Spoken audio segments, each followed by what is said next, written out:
Good morning, everyone. Welcome to the Creative Bird Strategies podcast and house here on Clubhouse and also on creativebirdstrategies.com along with Spotify, uh, all the other RSS feeds that we have, Amazon. We're pretty much leveled out on all our social media pockets. Actually, we're actually live stream on Facebook Live as well as a YouTube this morning. So I'm going to get started here in a few minutes. I'll just get ourselves set up. Obviously, I pin our link up to get started, and we'll invite some people in. This morning, we're going to be discussing demystifying the cost of owning a rental property strategies, but we're also going to discuss demystifying BRRRR as well. So we'll get started here in just a few minutes. It's going to invite some people in. Very interesting week we've had. Obviously, uh, the rates have been kind of bouncing around, kind of leveling off, right around 7.125. I don't think we're going to see much change in these rates. I think the Fed's going to kind of hold tight. Pending home sales are still bouncing around a little bit. Inventory is still very tight. Really, home buyers are really only buying out of necessity. I'm starting to see a tick up on buying off the MLS. The investors avoiding the wholesale environment. They're identifying some good opportunities on the MLS right now. So we're seeing some of that action coming in. Rates are coming in around 7.125 on a refinance cash out, up to 80% loan to value on the short-term construction loan money is starting at 10.125, probably costing about 1.5 on the origination. Pretty inexpensive money right now. But I love to thank our sponsors this morning, always. We have some great sponsors. We have Realty 4-in-1, which is our national publication, Linda Pelagas. We have Abstract National, which is our national title company, and they offer title services throughout the country. We have MB Capital, which I am a referral partner for, where we provide unsecured business lines of credit. And then we have Perkatech, Yardell Perkins, who is our social media strategist, as I call him, the Oz behind the drape, who provides all the social media for this event every week. We have national events. We have a live podcast. We have Clubhouse. We have worksheets and educational workshops. And now we're offering continuing education credits for real estate agents to better understand asset-based lending throughout the country. I just finished up this latest book, and it's now getting approved, where I'll be able to provide 3 credits CE for licensed real estate agents navigating and understanding asset-based lending in 2024. So I'm pretty excited about that as well. We'll get started here in just a few minutes. I know we have a great event coming up this week in Denver with the guys at Invest Success. And then we also have Philadelphia on April 13th with Linda, which I'm really excited about. We have a whole new slew of educational speakers. So we'll get started here. I actually posted an article on demystifying the cost of owning a rental property strategies this week on my LinkedIn. So take a look at that as well. But please follow me on LinkedIn if you like, or connect with me on LinkedIn. I think that's probably the best bet for us to stay connected with all my updated educational information, insights, motivational quotes. And then follow us on creativebirdstrategies.com and download our podcast. We're doing very well with it. We're getting a couple hundred downloads a week. We're now at number 17 episode, so I'm pretty excited about that as well. So demystifying the cost of owning a rental property strategies. Understanding the cost of owning a rental property is crucial for any real estate investor, and some strategies I'm going to talk about and break down a little bit to demystify these costs. Initial investment analysis, before purchasing a rental property, conducting a thorough analysis of initial costs, including the purchase price, closing costs, and any necessary repairs or renovations. Factor in those financing costs if applicable. So, a lot of my clients, they like to buy at that 65 to 70% rule based on the after repair value. So they really want to sharpen down on those repair costs, because that's going to eat away, one, on profitability, but two, the refinance capacity on the property when you're ready to refinance and stabilize the property. Number two, operating expenses. Estimating recurring expenses such as property taxes, insurance, utilities, if not covered by tenants, property management fees, and homeowner association fees. Somebody asked me somebody asked me about how do I combine, figure out debt service coverage ratio. And I said, oh, PITIA. And a very experienced landlord's like, what's A at the end of PITIA? A lot of people don't take into consideration if it's a townhome, if there's association fees, or there's condo fees as well. Also, when you're doing renovations and you are pulling permits, you are definitely creating a wave of recognition to the tax people to potentially raise your taxes. So you definitely want to look at that. And insurance nowadays is extremely volatile. So you really need to understand and have a deeper discussion with your insurance agent as well. Maintenance and repairs, listen, I do trust my property management company, but I do have a maintenance button-up guy that comes in and does work for myself as well, because you need to have that backup. Not saying there's anything against the property management company, but sometimes that cost could be a little, I don't know, they're tacking on something. So I always have my own maintenance group person to go out there and take a look at the property and to consider any viable costs that would incur to me. Vacancy rate. You need to take and assume vacancy rate at somewhere between 5 and 10% annually. Capital expenditures, budget for major expenses like replacing a roof, HVAC system. While these costs may not occur, every year, you might want to set some funds aside. So property management, you really need to understand the property management fee. Are you being charged 6%, 8%, 10%? You get what you pay for. So you definitely need to do your research on that. Then market research. Stay informed about rental market trends in your area. Understanding rental demand, average rental rates, and tenant expectations can help you set competitive rents and anticipate changes in expenses. Look at continuous evaluation of the property. How can you better the cash flow and the cash on cash return on that property? By incorporating some of these strategies, your rental property investment approach can demystify the costs associated with property ownership and make informed decisions to optimize your returns. Good morning, Joseph. Welcome. Brief overview, who you are, what you do, and thoughts to the discussion this morning, demystifying the cost of owning a rental property. Good morning, Joe. Joe Martelli here. I'm a buy and hold investor. I have several in New Jersey and one out of state, invest in tax liens in the state of New Jersey, and also do a little bit of private lending on a rare occurrence. Yeah, I mean, I can't really elaborate more than what you put in, right? It really, the baseline is the PITI, and then I do HOA, right? You do the A, I would have still said, hey, what's that A? Because you would have said homeowners, and I'd say PITI HOA, right? And I never thought of just putting the A there. I'm going to start doing that, moving on. And that's the baseline for everything, right? Everybody's worried about the 2 a.m. phone call that comes through with the cost of owning a rental property and how their time is worth money. And I noticed is, you have to incorporate management fee if you're going to have a management company. I don't. I know a lot of people use the excuse that time is money and the amount of time that it takes to manage a property. And I got to tell you, physically managing a property, when I say physically, whether I'm going there or I'm receiving a phone call and shooting a text message to a handyman to go do the repair, I'm not spending that much time. A lot of time goes into doing the paperwork. And usually you have a bookkeeper that comes on. I don't know if she's on. I don't know if that's Melissa.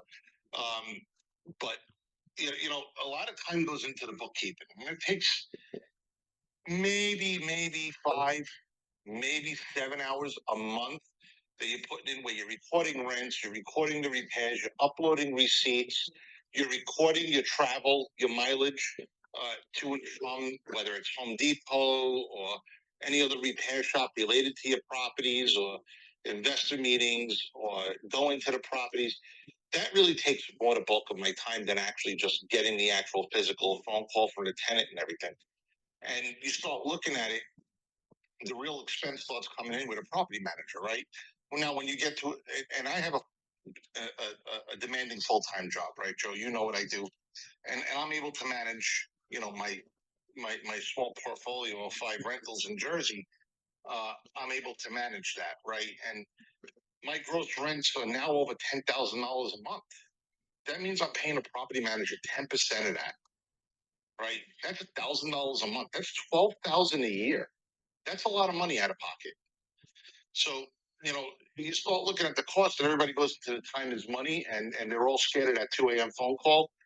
I have yet to get a 2 a.m. phone call. The latest call I got was 8 p.m. on a Sunday with a sewer backup. But I mean, the property manager is still going to call you and say, "Hey, this is what I have. This is the cost. Do you approve?"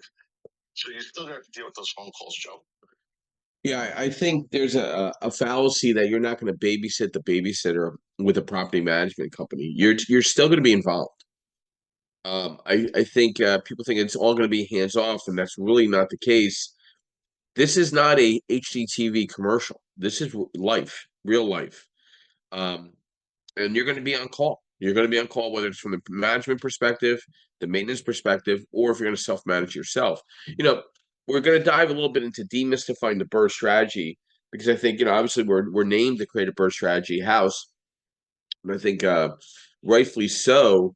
A lot of people think BRRRR doesn't exist anymore, and I just think that's for people that are just either disgruntled, not surrounding themselves with the right people. Because I see BRRRR working in so many different places, in so many different levels, whether it's Class A rental to the Class D level. The effective method of real estate investment strategy can yield high returns if you implement BRRRR correctly by, carefully following steps, reasonably price a property, rehabilitating to increase the value, but you got to renovate the property correctly. Okay. And then understanding there is going to be vacancy, understanding there is going to be deferred maintenance. I mean, I'm allocating right now $250 a door every month toward expenses. That's it. That's what I'm charging. $250 a door, and I'm using 10% on property management. I'm using 5% on vacancy, and I'm using $250 a door. I'm not even using a percentage. I'm just assuming every month I'm putting $250 aside per door. Also, all the properties need to be set up and formed in an LLC. You're in the age of asset-based lending and direct private lending. The days of finding a bank willing to do a loan for you in the LLC is done. The banks don't even want to bother doing a lot of that. The asset-based lenders, such as myself, this is all we do. We're not doing it in your personal name. We're doing the loan in the LLC, and we're going to need to see the percentage of the ownership in that LLC. Obviously, who's the majority owners? Then also, conducting a neighborhood search, okay, of where you want to buy or own, right? So think about this. You really want to identify bus transit routes, train transit routes, convenient to downtown corridors, because those places are going to stay rented, okay? If it's in an obscure area or a difficult area to get from or to, you're going to have a different type of tenant, okay? And you might have a different type of turnover. So you need to kind of keep all that in mind. And then also smart home features. I am a big fan of keypad entry. I'm done with keys. I don't want to be the key master like I'm in the Matrix. I want everything on key pad. I want everything videoed up. Okay. All right. I want things precautionary to make sure one, my tenant is aware that I'm aware that we're keeping ourselves accountable. And then obviously when you're renovating the property or maintaining the property, you got to stick to a realistic budget, right? And understanding your numbers. Maybe having a couple maintenance people to come and do some work to make sure that your pricing's coming in accordingly. I met with a client a couple weeks ago. He was worried that he was 10% over his repair budget. I'm like, that's actually really good. I've seen people 30, 40, 50% over budget. He wasn't being realistic with what his expectations are. I mean, to only be 10% over the budget and not take that 10% contingency into the budget, I thought I was very impressed. Good morning, Justin, and welcome. Brief overview of who you are, what you do, and thoughts to our discussion this morning, demystifying the cost of owning a rental property. Yeah, good morning, Joe. Once again, it might be a little loud. I was thinking about view of property that I'm thinking about, well, not thinking about. I'm gonna take the listing on. So yeah, but demystifying owning a rental property. Well, I've heard some great stuff just already this morning, but I want to share this recent experience and just a bit of the conversation that me and my I guess not really partner, but the guy who uh, was selling me the property via option, right? Well, not an option. We were under seller finance contract. So one of the things that we discussed, right, when deciding whether or not we should take this very low offer, and the offer was coming in, it had basically gotten down to a point where I was not going to make any money based on the deal we had structured, and money that he was still going to make was cut down a bit. And so we had a conversation where I described to him, what all of our findings were based on the condition of the property, the age of the property, and what over the past 2 years, what my maintenance expenses looked like. And we also looked at that. This is not to sway anybody one way or the other. This is really just an example of what I've experienced. We also looked at another option that we're about to, I guess, get kickstarted, and he has some lots. And so we decided to, if we're going to hold something, then it needs to, you know, have low maintenance, right? It needs to be one of the better properties in the market in the area, and we need to be able to maximize what we can get off of rent. The problem with the property that we ended up selling was, uh, like I said, it was very old, and you had foundation issues, right? And then on top of that, it wasn't built to have AC, so AC was secondary built in. They had a tree in the front, so there were a list of maintenance issues, and when we added them up, they all added up to about, if we wanted to get it all the way right to get the most rent we could, right, in that area, which we really needed to, we would have ended up spending about $24,000 to $40,000, which would have added the cost of the project. It would have put it way out of reach. We wouldn't be making any money for the next 2, 3, 4 years. So just based on that, adding up all of your expenses and the potential expenses based on what an end buyer would want, because if you do it just to patch it to where you can get by and keep getting rent, you're doing yourself a disservice in your exit for your real exit strategy. So I just wanted to share that experience that we had, and kind of why we made the decision we did, Joe. Now, were you a partner, or you were handling the general construction of the project? No, so I purchased this was the duplex that I purchased via seller finance. Got it. And Okay. because I have a good relationship with the guy, he has some other stuff he wants to, want me to do with him. Okay. And it's turned out we made the decision to do some new construction, possibly some duplexes, because they're in a similar area in good proximity to downtown. Okay. And is he going to go as a full partner, or are you kind of responsible for the financing side? Yeah, so he's willing to get on there with me, but honestly, by when people give me an opportunity like that, I try to take as much of the load as I can. So I'll probably get the financing. Because really all we need is construction. He owns the lots. Yeah. So he's willing to get on there with me because Joe, like I think I mentioned this to you, but I have this and I have some other ones.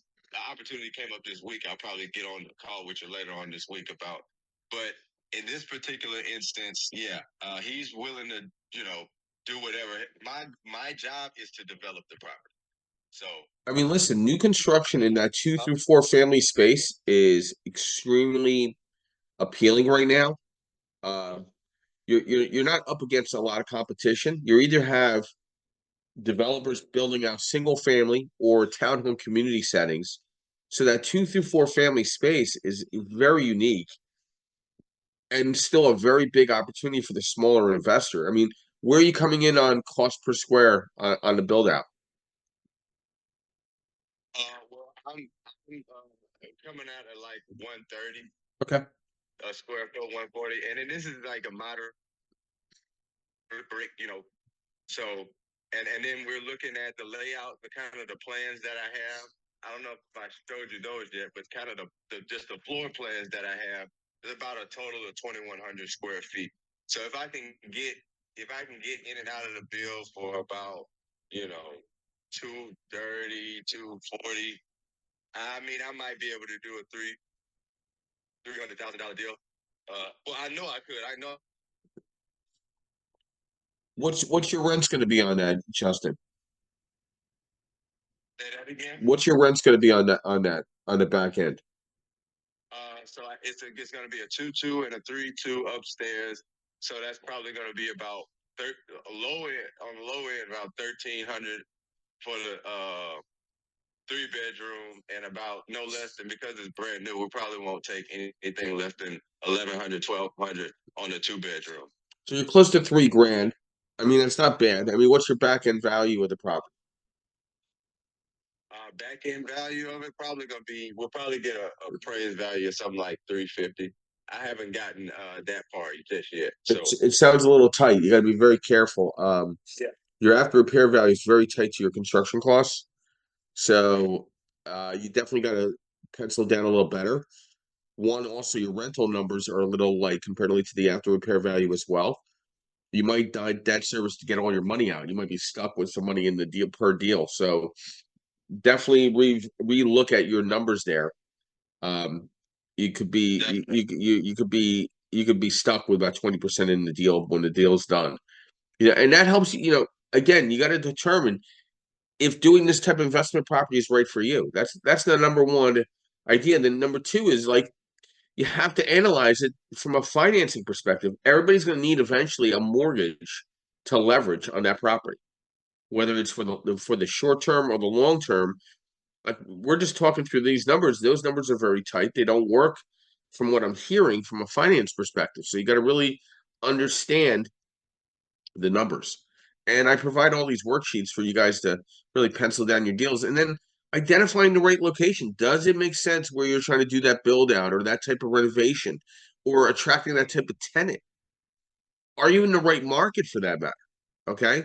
There's just some markets that are they're kind of like gonna go coming by. They're not gonna improve, they're not gonna deprove. Like I like a certain market right now in Pennsylvania better than another market. I like the Pottstown market comparatively to the Coatesville market. I think there's a better recovery in that downtown corridor. I think Coatesville has got a little more work to do. I think they got a little more political problems in their situation, where I see the recovery of one downtown corridor doing much better than the other because I'm seeing money being spent in certain areas. You got success requires a long-term outlook. You can't just look at the short-term picture of it. Maybe Justin doesn't make as much money on the new build, but on the long term, this property is going to make a lot of cash flow and it's going to appreciate accordingly based on the market. And make sure you're landlord material. Not everybody's built to be a landlord, right? Like Joe, he self-manages. That's not for everybody. Okay. Some people need assistance. So having your power team is extremely important. And then budget always for the unexpected. Failure to plan for myriad expenses of owning a rental property can become a fast track disaster. And you see that all the time. Good morning, Timothy. Welcome. Brief overview, who you are, what you do, and thoughts to the discussion this morning. Demystifying the cost of owning a rental property, and update us for our Sunday night event. Good morning, everybody. Good morning, Joseph and Justin. Timothy Doyle, up here in the greater Lehigh Valley. I'm also a buy and hold real estate investor. Joseph and Martella, you actually had some very good points this morning. And Joe, you has always had some very good points. I guess when it comes to I guess the demystifying the cost of owning a rental property, you're not looking, you're looking at your overall your business model. My first recommendation is, besides just having your numbers straight, on a management side, have it set up just like it's a project. It's your own little entity. Weigh your pros and cons of property management. There are good property managers out there, and there are some very not so good property managers out there. So if you were going that route of being a property manager, because you're leveraging your time versus money, I would definitely interview them, get a bunch of them together, have contractually what is agreed, because as we all know that contracts are never written for those when those things go right. Have your ducks in a row. Joseph's been doing this a while. Just Martella's been doing this a while. Just Grease, Justin's been doing this for a while. I've done it for a little while, and I'm about to re-dive back into that space again.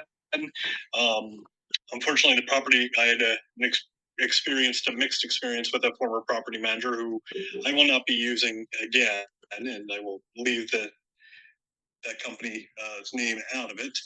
But there are some things where unfortunately the tenants got away with, and I didn't have the time to babysit that particular property because it was a little bit further than daily reaching distance for me.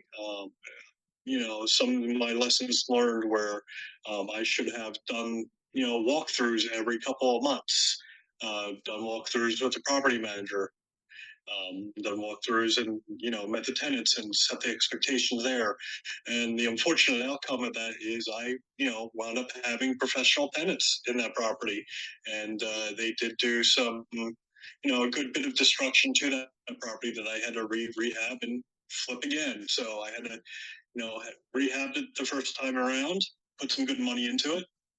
Tenants moved in, and they left without notification and left me a mess. So I had to dump more money in it. So again, not doing, as to Joseph's point, not doing your own due diligence as a business owner, and also knowing what letters the law you have to follow. In other words, you have to give your tenants 24 hours notice, et cetera, unless it's written into their contract to where you can just pop in, or not just pop in at any time, but you can, as long as it's agreed upon, you can come in, within a 12-hour notice. That's fine, but you also have to check some of the local laws and states in your area. I'm not an attorney. I don't profess to be an attorney. I also, getting to Joseph's other item, as far as what this evening's room is, I co-host a evening room here on the Creative Birth Strategies House with Garrett Rhodes. And tonight we will be reviewing flip calculations or flips. It's something you don't want to miss. If this is something new to you, something you want to get into, we'll be providing some real world items for you to enjoy. In the future, we are looking to have additional guests and additional topics, and they're all listed all the way through the month for 8 p.m. So please join Garrett Rhodes, James Stout, and myself at 8 p.m. And looking forward to having you there. Joseph, thank you very much. Again, Timothy Doyle with Steel Hill Properties up here in the greater Lehigh Valley area. Remember, you can't buy it, steal it. And back to you, Mr. Joseph Grease. Thanks, Tim. I appreciate that. This is not an exact science. There's always something that comes up. Like, example, this week, one of my processors reaches out to me and said, "Hey, Joe, did you take a look at that lease?" I'm like, "Yeah, is that month to month, or is that a 12-month lease?" They're like, "It's a month to month." Do you know all asset-based lenders cut back LTV by 5 to 10% if you simply just don't have a month-to-month lease and you have a 12-month lease signed? I don't know why you would have a month-to-month lease. There's no difference in getting somebody out in eviction in the tenant-friendly world that we live in. Whether you have a 12-month signed lease or a month-to-month, just have a 12-month lease. Make sure you have a good attorney in your market that understands eviction. That might even be a good eviction attorney, understanding how to set up that lease. Okay? And then also weighing out Section 8 versus market rent. I mean, the affordable housing movement in a lot of markets, not just urban settings, the suburban settings for that matter, has become very lucrative and has been a very unique opportunity for landlords that might just want that. There's a little less stress, I feel, with the Section 8 housing if you got your hands around it, okay? Because that tenant knows potentially they could lose that voucher. So understanding that as well, and then obviously keeping an eye on what taxes are looking like on your property, right? Taxes could be the make or break of profitability, especially that and insurance, okay, and repair costs. And understanding how the rental laws work in your market. If you're in multiple markets, you better damn well start whittling down and understanding the rental law facilities in those areas. Rental properties can be an excellent investment, and the approach is very business-like way, but you really need to understand as much as possible what you're getting into. I do get a kick out of people, hey, I got a great deal. Can I get 100% financing? Listen, if I can get 100%, if I'm in the lending space and I can't get 100% financing, 100 on the purchase, 100 on the rehab, why would you get it? I mean, it just, I think there's some common sense that's been dissipated where people think if they have a great deal, they should get all the money in the world. Oh, and by the way, my credit's not good. I mean, listen, your bad credit's not my problem. It's your problem. Fix it. Joe, what's your thoughts to what we've been discussing, the ups and downs of working with tenants and the cost of maintaining a good investment property and staying profitable? Where have you seen, maybe just for yourself or others, where there's areas where they just don't get it? Maybe there's a miss. What's your thoughts? Yeah, listen, I mean, what I and it was mentioned before, I think by Timothy, that this is a business, right? And I think you mentioned it as well, Joe. Like, this is a business. This isn't a hobby. I mean, you are buying properties with hundreds of thousands of dollars at stake, right? I just got a message, and you're gonna cringe when I say this, and I'm gonna say it just to make you cringe. I just got a push notification from Credit Karma, and it went into my debt portfolio, and I have over $800,000 in debt. And on the rental property. So you have hundreds of thousands of dollars at stake. And what I see a lot of investors do is they'll take the pity payment, they'll adjust for maintenance, they'll adjust for capital expenditures, and then they'll take 10% for maintenance. And they'll take, and if they have $100 or $200 left over, they'll take that money and they'll blow it. They're not saving it. They're not reinvesting it. They're going to restaurants, Atlantic City, gambling, you name it. They're going, they're partying with it. And I've even seen investors do that with the security deposits of the tenants, which is a huge no-no. So what happens when a tenant's moving out, either they're sitting there and they're trying to whittle that security deposit down to zero, that they don't owe the tenant anything, or they're borrowing from Peter to pay Paul to get that security deposit back, which then it becomes into, well, managing a property is a pain in the rear. This is really not my type of thing. This is stressful. This is aggravating. And that's when it starts going into that type of scenario where they don't feel that they have a grip because they're managing it as a hobby, not as a business. If you manage this as a business and you're prepared for worst case scenarios, as you mentioned before, I think you said $250 a door. You're prepared for something, then you'll be fine. This is not that big of a deal. But I see that's where people go wrong, and that's where the mystery comes in of managing a property being really a challenge. Yeah, I think risk management and understanding your entrance and exit strategy, anticipating potential risks and having contingency plans in place is missed. I mean, I think how many landlords have we met that get themselves in trouble financially with a property that come to the RIA?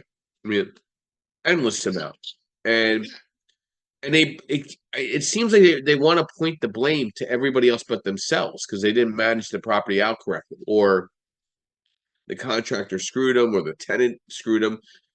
Nobody saw any of this coming to light before. This was just a mystery, and then boom, it happened. I mean, what are some things that you put in place that might trigger alarms for you, at least with a tenant, and controlling cost and controlling the unseeable? Like, what do you have in place because you self-manage Is there any kind of triggers that you have out there for yourself?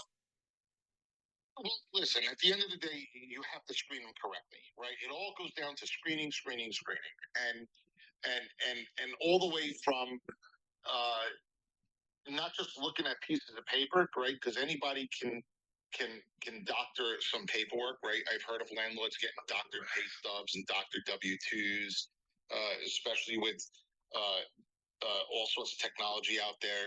It's getting better and better the way it looks. But you know, your interview with them. I mean, if someone comes up and says, "Hey, I'm going to pay you a year up front," that's a red flag. It doesn't mean that they're financially stable, because what happens after month 12? You're going through the eviction process. Um, you know, I don't conduct inspections like I should on a regular basis. But when I have a handyman go in there that I know and I trust, even if I get someone off a thumbtack or a TaskRabbit, I'll message them. Hey, how did the place look like inside? What did it smell like? Did it smell like there was cigarette smoke in there because the smoking's not allowed? Did it, you know, did it look like a disaster? Did something? And I just got a message from one of my handymen the other day that says, "Hey, everything looks great inside, but it looks like in the kids' room, the kids are paint writing on the wall with crayons." What are you gonna do with that? I mean, kids are kids. So I mean, I'm not gonna message the tenants on that, and I wouldn't say, "Hey, my handyman told me," because I wouldn't want them to get mad at the handyman. If there was something egregious, I would say I would then set up, "Hey, I'm gonna come and take a look at the property," and it'll be me delivering that bad news, not, "Hey, I heard from the handyman," who's then gonna have to go back later on and do work, right? "Hey, I heard from the handyman that you know, your kids are messing up the walls." No, so I mean, that's kind of how I handle it, hands off. I mean, my properties aren't around the corner. There's only one that's around the corner from me. The others are 25 minutes. Another one is an hour away from me. So it's not like I'm there in a split second. But I mean, I think that's where landlords wind up getting themselves in trouble. Right. Raising rent. Joe, I have to tell you, when I first started, raising rent was a hurdle that I needed to get over. I hated asking people for more money. And it wasn't because I was asking for more money because I just wanted to pad my pockets. Right? We all do this for a profit, but the expenses went up. So if you want to maintain your cash on cash return, you're gonna have to raise your expenses as well. So I hated asking people for more money. And I wound up getting desensitized to that because you do that, you know, you have to learn how to do it. Yeah. Um, you know, it's just the nature of the beast. But now I kind of do it impersonally. I just send them a new lease with the rate, and I send it to them about 3 months in advance. So they have 3 months notice. If I can send them to them 4 months in advance, I'll send it to them 4 months notice. Whether it's a $10 raise, a $50 raise, this way they have 4 months. If they can't do it and they want to move out, they have 4 months to go, instead of just popping up with a 30-day notice. So that's how I kind of desensitize, and that's a little trick for myself that I do. I'm giving them extra time. It makes me feel more comfortable. They know that the raise is coming. It's not hitting them overnight. So if they're having financial issues, right, they may be paying your rent, but you don't know what's going on behind those walls, you know, behind those doors. Yeah. And that's kind of the stuff that I do. It's a little quirky, but I mean, it's all about the interview process. If the hairs on the back of your neck are standing up, and you're not getting the warm and fuzzies from them, or something's wrong, dig in deeper, ask some more questions. That interview really, I believe, is the life and death of you, because it's a marriage, right? Especially in Jersey, right? You can't just not renew a lease just to not renew a lease. If you're renting that property, they have right of first refusal on renewing that lease. Yeah, you know, it's kind of funny that you brought up that story where people want to pay for a year in advance, Joe. That is the biggest scam that I've ever experienced in my career as a landlord. 30 plus years as a landlord. I owned a ton of properties up in Lehigh Valley, and used to get people coming out. I could pay 6 months in advance or 12 months, and then after that, you're evicted, like literally the next month. There's always a story to that. There's always bullshit with that for some reason. Yeah. I do have inspection requirements in my leases. It's quarterly. I pay for it. It's worth every penny. They check from the basement all the way up to the roof. Cost me a couple $100. But you know what? Some of these tenants don't want to tell me there's a problem. that's what I don't understand. Like my rentals are class B, B plus rentals. Don't you want to live in a B plus rental when you're paying B plus rent? Why would you avoid telling the landlord or the management service? I have found some unusual things, especially in the basements, where yeah, I knew that was going on, but I really didn't get around to telling you guys. Well, thank you, because my water bill just went up 20% because of that. And now I have to eat that. You know what I mean? I just shake my head with my management company once in a while, but that quarterly inspection that cost me a couple $100 is invaluable. That's my thoughts there. Yeah, I'm laughing because not one of my units. My brother, who owns units by me, called me and said, "Hey, tenant said there's a leak under the sink." And I said, "All right, I'll go check it out for you." And I drove there, and Joe, there was mold all on the back wall underneath the sink. And I said, "How long has this leak been there?" "Oh, it's been there quite some time, but really didn't want to bother your brother." And I'm like, "Are you kidding me?" You're So breathing in mold. You're breathing in mold, by the way. You know, right, like, so cleaned up the mold. I repiped everything. It took me all of an hour, but I mean, like, you're right. Some people think that they're doing you a favor by not calling you and bothering you until it's a bigger problem. Like, the problem's not going to go away. yeah. And the reason why they called is that they had a bucket underneath, and the bucket became too much to just hold it after the dripping. It came more and more, so they were emptying the bucket more frequently, and they got tired of doing that. So it's just funny, and they pay the water on that bill, by the way. So it's just funny. Yeah, no, you're absolutely right, and I probably should go to inspections, but I I don't. I also don't want to invade people's privacy, right? And that's a hurdle that I need to get over, maybe. I also look at it. The more I make them feel that the property is theirs, they're going to stay. The longer they're going to stay. I have a tenant that is going to be buying my rental for 2 years now. Every year he signs a lease. By the end of this lease, I'm going to buy the property. Okay, and you just go through it. So you just, you get stories all the way. Yeah. Kiyosaki always said, when it was time to collect rent, that's when the bullshit started coming. Right? Yeah. I get it. And since I reconfigured my portfolio, got out of the 1 through 4 rental space and got more into the 5 through 25, there's a lot less of that. There's still some of it, of course, because there's common area maintenance issues that need to be addressed. There's laundry centers I need to address. There's roofs I got to address. There's utilities. There's management. There's insurance. There's banking issues, whether it's a line of credit or reevaluation of the property. But I think because I put so many safeguards in place, whether it's inspections, whether it's the re-up on the lease where there's automatically inflationary increase to the rents. I pay the renter's insurance as part of the lease where it avoids any potential cancellation policies by the tenant.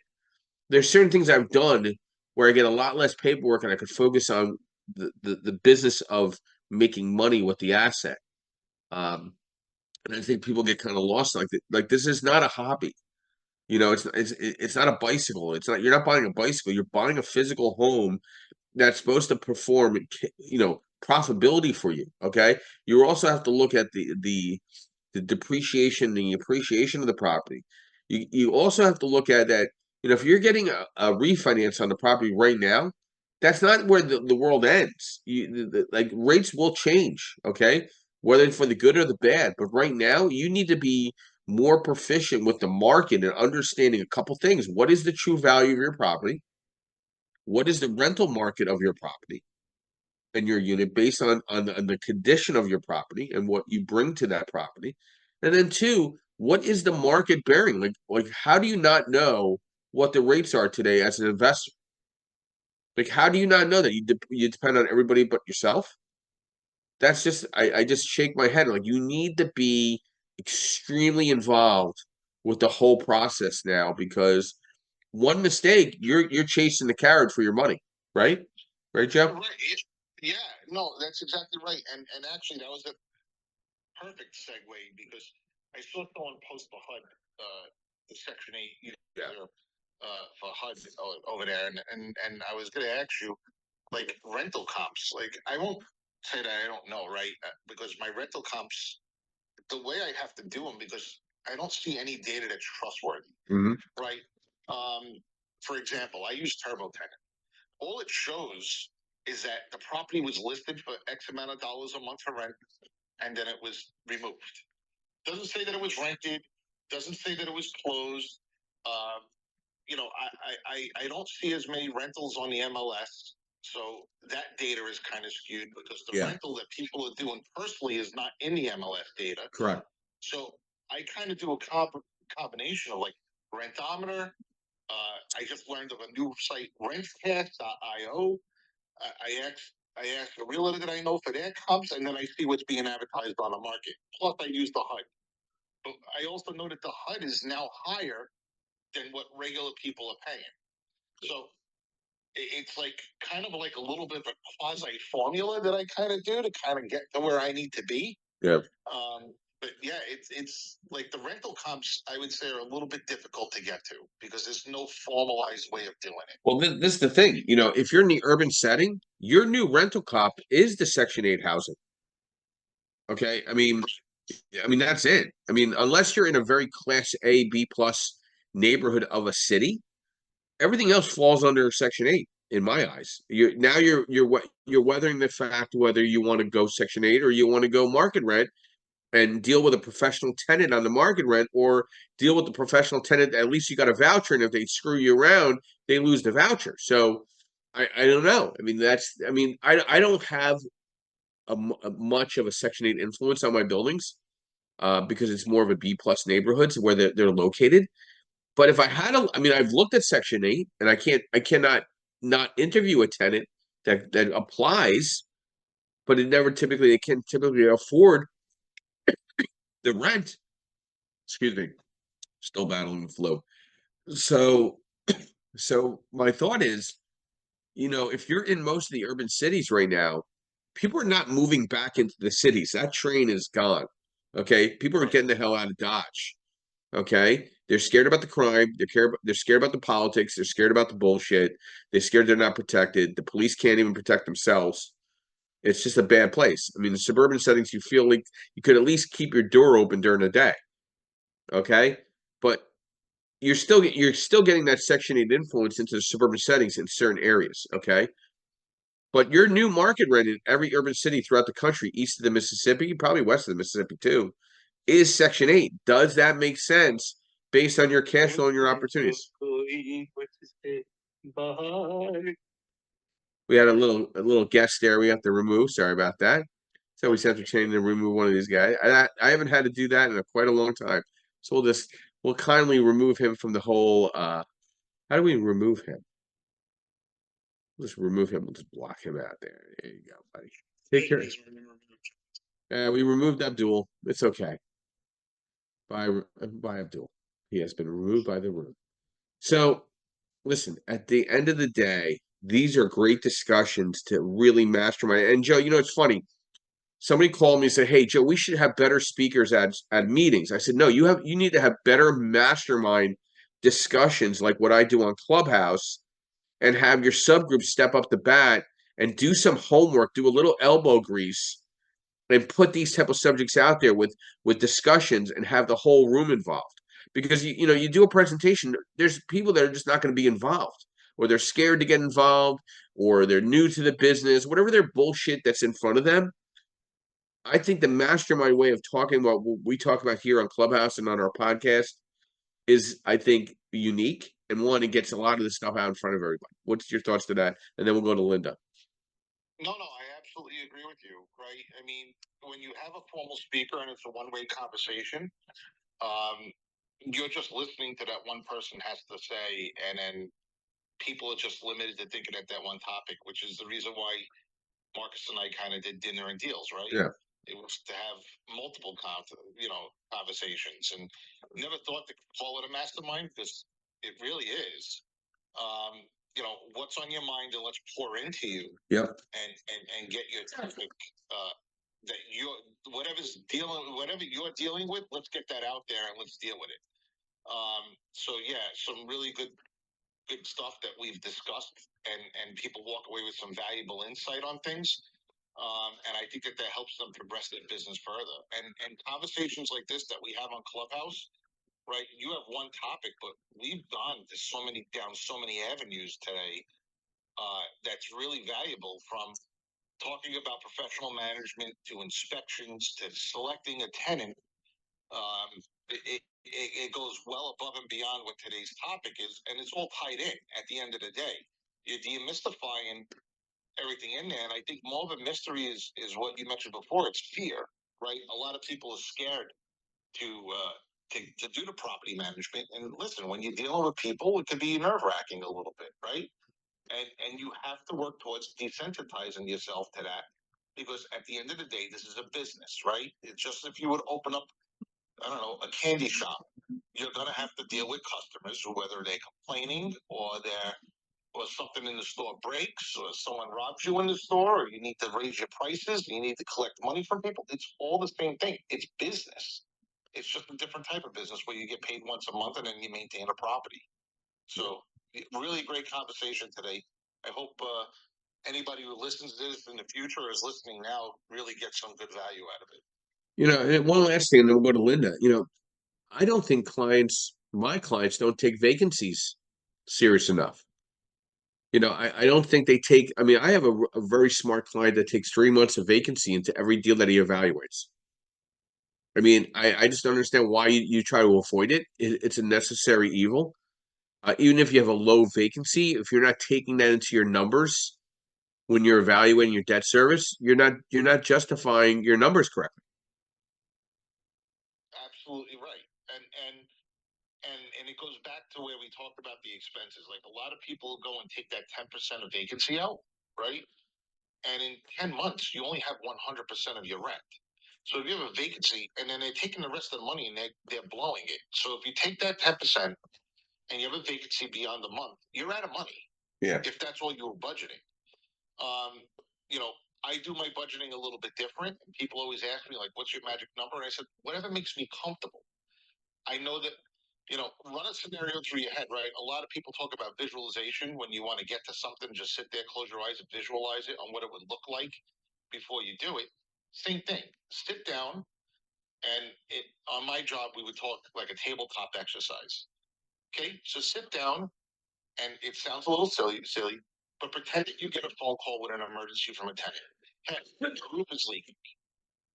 All right, what would my scenario be? What would be my worst case scenario? What would be the positive scenario? Can I patch it for this couple of $100, which I don't think there's any roofing that's a couple of $100 nowadays? Or do I need a whole new roof? This is $10,000. All right, the whole new roof is $10,000.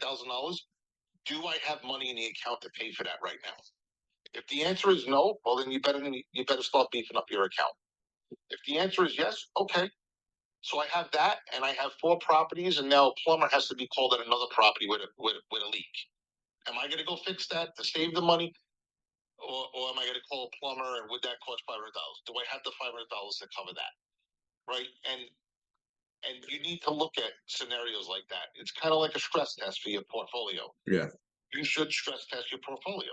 Do I have that money? If the answer is no, then you need to work towards building that up. Yeah. That's my suggestion. So that's why I do the $250 a door plus the 5% vacancy, and that money. And then when that inspector goes in every quarter, I'm probably putting most of that money to work. I mean, I usually have money at the end of the year, thank God, because there's other things I already have set up, whether it's roof inspections, and that's part of my cost. But that money that I'm buffering, that I'm putting into an account separately from my rent and from my debt service, all that, I'm using it. I'm leveraging that. I don't want to take it out of my pocket. I mean, have I had to? Yes, of course. But that's the cost of doing business. You're not buying a bicycle here. You're not buying a pet. You're buying a house that's supposed to depreciate, appreciate, and bear cash flow for you. So thank you, Joseph, for your insight. I appreciate that. And we'll get to Linda. Linda, Hey, good. Joe, I think we lost you. You there? Can you got me now?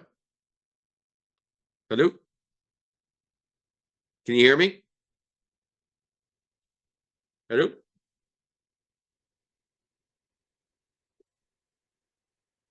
Taking just a quick minute to get out of this Malay. Uh-oh, I got stuck. Hold on 1 second. Gotta turn this off and turn it back on. Give me 1 minute. Sorry about that, guys. We have a technical difficulty. Reboost the phone. Never a dull moment. Hold on 1 second. There we go.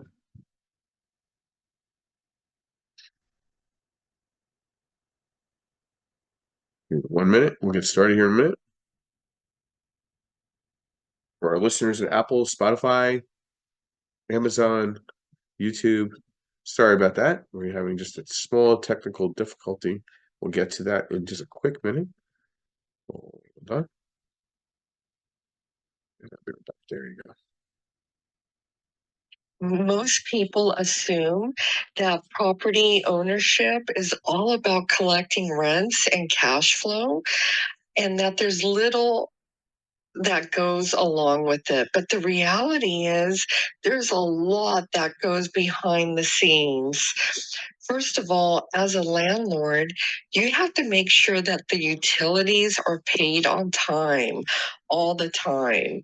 Otherwise, your tenants won't be very happy when they're taking a shower and the water's turned off right in the middle of them washing their hair.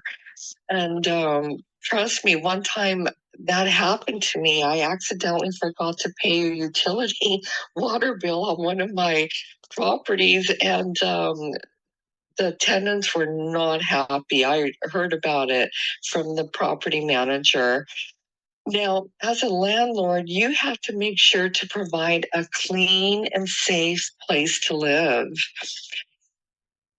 Trust me, it's not all about collecting rent. Landlords have many expenses that they're responsible for in order to keep a property running smoothly. There are taxes you need to pay, insurance, maintenance costs, management fees, utilities. Like I mentioned before, there's utilities and repairs. Sometimes when things go wrong, it feels like you keep pouring money into a property before you realize any cash flow. Please know that every new property creates special challenges, and you'll need reserves. The more property that you own, the more reserves, actual cash that you should have in your bank account for the repairs that are needed. It's just so important. I know so many landlords that just don't keep reserves in their account because they're spending all their cash flow. And then when something happens, they have to put it on their credit card, and then they go into credit card debt. That's not wise to do. It's wise to have a reserve for every property that you have. You need to have cash on hand for when things go awry so that your tenants are not waiting, hours and days and weeks for repairs. They need the repairs done in a quick manner so that you can maintain tenants happy, and that way they can stay in your properties long term. Because when you have tenant turnover, that really can kill your cash flow. Your objective should be to rent out the property to the best tenants that you can possibly find and keep those tenants happy so that they stay in your property long term. Then you increase the rents on an annual basis to take into account the expenses that are going up every year, because as a landlord, your expenses do go up every single year. Your property taxes do not decrease every year, they go up every year. Seldom do property taxes maintain the same or decrease. I've seen it happen before where property taxes do not go up, or they may go down slightly, but that's not the norm. The norm is your utilities are going to go up, your property taxes are going up, your insurance are going up, your utilities are going up. So you do have to raise rents. Joseph said, hey, it's not easy to raise the rents. He used to have a hard time doing it. It's not easy to do that. I also, feel bad when I have to raise the rents, but guys, that's part of being a landlord. If you're not raising rents on an annual basis, you're going to be losing money slowly in the long term because, as I mentioned, everything goes up. Anyway, those are the tips that I have. I've been a landlord for over 20 years in California and out of state. Most of my income is derived from real estate rental income that we own. And I hope to help other people in their journey towards real estate ownership and landlording. Thank you so much for this time. Back to you, Tim. I'm back, guys. Everybody can hear me? Oh, yes, we hear you, Joseph. Sorry about that. Joseph. Yeah, it's all good. So, Linda, give us some updates on Realty 411, where we're at right now as a whole with your company. You've been a sponsor of our group and supporting our group for several years now. So, I'd love to get an update. Oh, thank you so much, Joseph. Yes, we just wrapped up a live event in Irvine, California. It happened last week. We had a phenomenal time. Lots of investors. We actually had an investor fly in from Pittsburgh, Joseph. Wow. Yeah, that was pretty amazing. And he's coming back to our Philly event on April 13th. Oh, that's great. So that's the new item in the agenda now, guys. We're going to be having an event with Joseph Scarice, April the 13th in Philadelphia at the Mummers Museum. We're so excited to be hosting another event in the East Coast. We'd like to invite everyone on Clubhouse to join us. You can find information on realty411.com. You can also shoot me an email at info@realty411.com, and I will send you a link to the event landing page, and I will also post it on the message board here. Thank you so much. My pleasure, Linda. And as we get closer to, by the way, the people that are signed up for the Saturday event, they want to come in on Friday. We're gonna have a mastermind, a luncheon open to the registered attendees, as well as a happy hour, which we had last year, which really went really well. The irony here is that we weren't welcomed back to the Marriott, the Navy Yard, because we were too busy for them. Actually, we had too many people, and we overwhelmed their food court, which was kind of funny. So um, we're gonna have a catered breakfast and catered lunch for the Saturday event. I've never been told, hey, you're giving us too much business, don't come back. That was quite ironic, but I look forward to it. I've been telling everybody about this great event. We got some great new speakers, and I look forward to working with Linda again on this. And we'll probably have some other future events to announce once we get past Denver and Philadelphia. And again, we're the only house here on Clubhouse, one that has a live podcast on Spotify, on Amazon, on YouTube, on Facebook. We have educational worksheets. We now have CE courses on asset-based lending licensed nationwide. I just got approved. I can teach a 3-credit CE on asset-based lending for licensed real estate agents in every state in the country. We're now having live events with one of our key sponsors, Realty 411, throughout the country and marketing that. So we're very unique in what we've done over the last 24 months. We're now 2+ years in existence here on Clubhouse. I always want to thank them. I want to thank our sponsors, such as Realty 411, such as Abstract National, MB Capital, where I'm a referral partner for unsecured business lines of credit, Perkatech with Yardell Perkins, our social media strategist, and the Oz behind the drape behind all this. And then Lenmark Capital, where I am a senior loan advisor, head of origination for asset-based lending, single family through 4-family, fixed to rent, fixed to flip, 5 through 25, new construction, blanket loans, We're here to provide direction, service, strategy with great moderators. I think a rumor has it Joe Martello will dress up as a mummer at the Mummer Museum for the event. Rumor has it, Joe. Is that true? Are you going to dress up as a mummer? No, Joe, I'm not wearing a dress anytime soon. Thanks. Well, I do want to say something that a lot of you guys don't know. I was a mummer for 4 years, and you don't dress up in a dress, but I was a mummer for 4 years for the comics, which was a lot of fun. So, listen, you want to have a conversation with Linda, Justin, Timothy, Joseph, myself, some of the audience members. You want to have a conversation, talk it through. Buying real estate again it's a lot of fun. There's a lot of opportunity, but there's going to be a cost benefit to owning a rental property. You need to understand that and make sure that that fits what you're trying to accomplish. Will it be a convenience or an inconvenience in your bottom line? So I want to thank everybody for their engagement this morning. I want to thank our moderators, our audience. And you're all more than welcome to come up at any time and raise your hand. I can't see everybody all the time because I'm working the obviously Apple and Spotify and Amazon and all the other things. But if you want to come up and give your insight, provide a strategy, provide a statement, please by all means raise your hand. We welcome you always. And I like to always finish the room with a quote. This one by Zig Ziglar, legendary guy. Go as far as you can see. When you get there, you'll see further.